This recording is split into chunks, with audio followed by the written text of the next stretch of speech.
Hello and thanks for joining me today. We're going to talk about how you can keep your spare acrylic paint once you've put it onto your palette and you've not used it, how you can keep it for quite a few days, up to a couple of weeks even, without it setting. First of all, I'm going to have a look at these acrylics because it's a new set. I was given this set by Artists and Illustrators magazine. I was a member and signed up to the magazine for quite a few years, and then I did stop it a while back, only because I didn't have time to read it.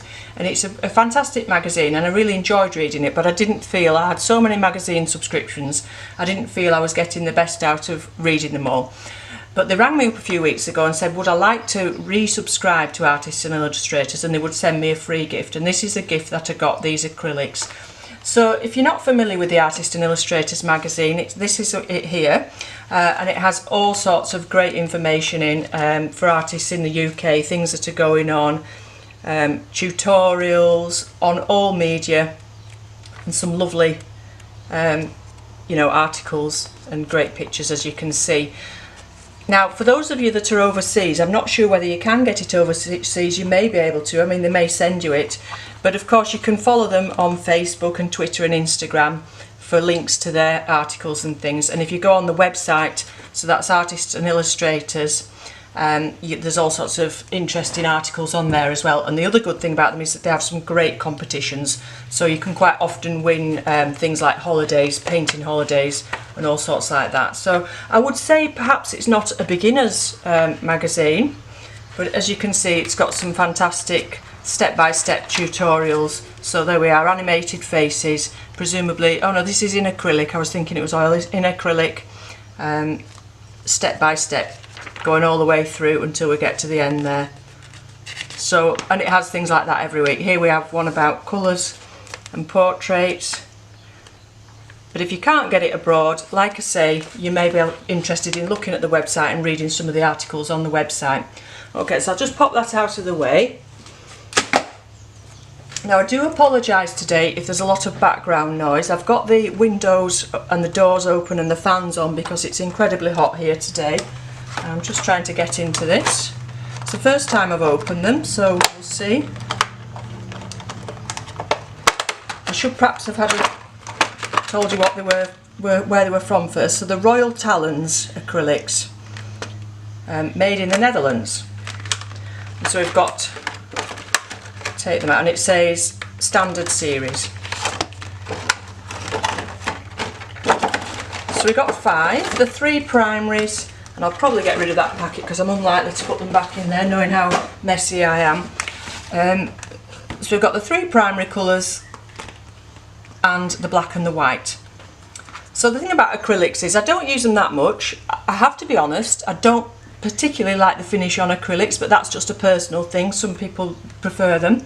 But the great thing about them is they're very versatile, so you can use them more like an oil, or if you like you can add a lot more water to them and use them like a watercolour. They're obviously a lot cleaner than oils because you can wash your brushes out in water and you can use water to mix them, so you've not got any of those medium. So, you know, the nasty smelly ones. So I'll just pop them out of the way and I'll get a palette. Now this palette is not ideal. I would never recommend you had a coloured palette like this. You should have a white one so that you can tell what your colours are. I had this given and I'm using it because I don't want to use my nice watercolour palette. So I'll just get a little bit of each colour out. So I'm not really going to paint anything today. I just wanted to show you really, well, I wanted to see what these paints were like because I've not used them before, but also to show you how you can keep the colours when you have some left over. So far they're really nice. They're coming out of they're really nice, and they've got really nice, and you can see that they feel firm. They feel like that lid's going to stay on for some, you know, nice and secure. So let's just see what colours they actually say. So it's a titanium white, and it just says primary yellow. It doesn't say an actual name for it. Primary magenta, primary cyan, and oxide black. So the first thing I'll do, just get a brush, and I'll just use a synthetic one, and I'll just see what they're like neat on the paper, what the colours are like. This is an oil paper, but of course you can use it for acrylics as well. You could use a heavy watercolour paper, you could use card, canvas. So that was the cyan, the magenta, so it's quite pinky, so we've not got a rich red. We probably need to buy another red if we're going to be using these regularly, a darker red. That's the black.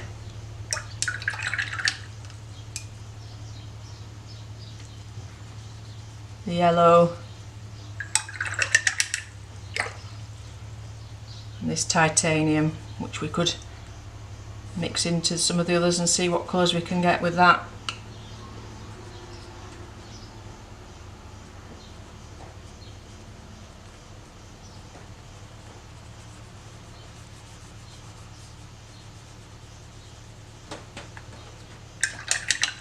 So it's applying quite nicely. Like I say, it's quite nice and creamy.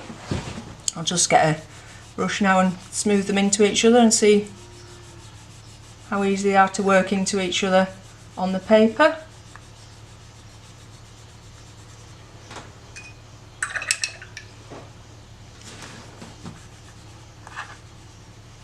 By adding extra water and just, yeah, those are nice to work with. I like those. So I would definitely use those again. Like I say, the only thing that I would like is to have a richer red than this. We'll see if we can make a nice green out of the blue and the yellow, because that's obviously something that you would need.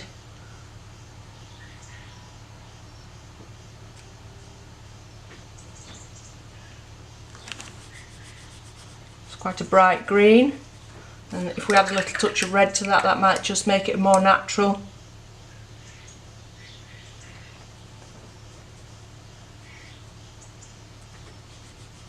Oh, too brown. Quite a useful colour though. Let's just add a bit more blue and yellow back into that.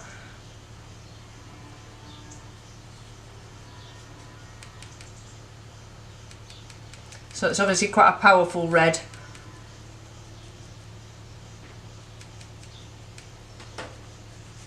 Yeah, so you can make some nice greens and browns and things that you would need.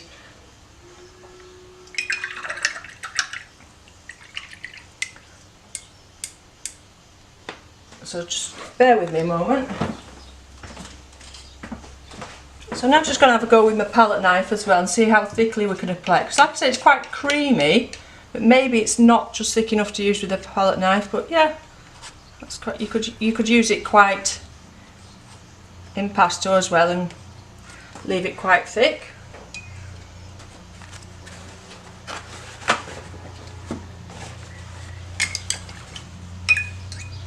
And then if you wanted to mix the colours on the paper, again, that's going to work quite nicely. Those are making a lovely colour together, the blue and the red there.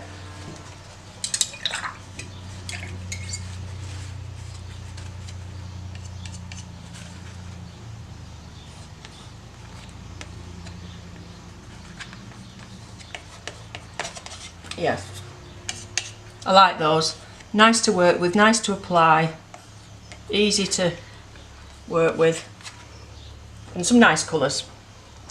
I perhaps want one or two more colours, but nice colours nevertheless.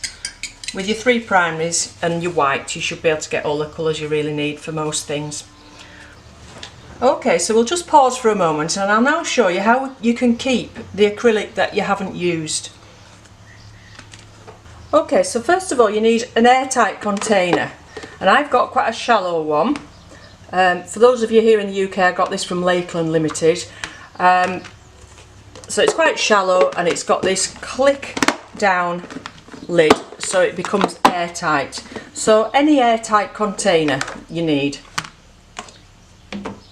And then in the bottom of that, pop some kitchen towel.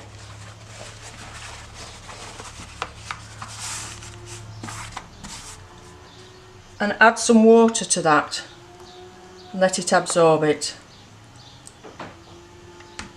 Then on top of the water and the kitchen towel,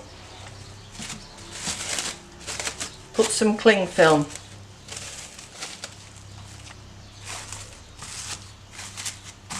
Try and get it as flat and neat as you can. Again, you might have more time than me to have it nice and neat and perhaps cut them exactly to size. Okay, so you've got your tissue and your water underneath with that nice piece of thickish cling film on top. And then just take your palette knife or similar and put your leftover paint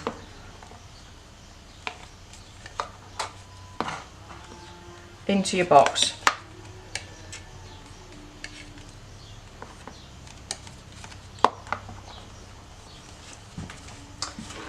You might want to wipe your palette knife in between each colour so that you get that a bit neater than me, but you get the idea. And then if you want, you can just give them a tiny squirt of water as well on the top, depending on how long you're going to be leaving them for, but not too much.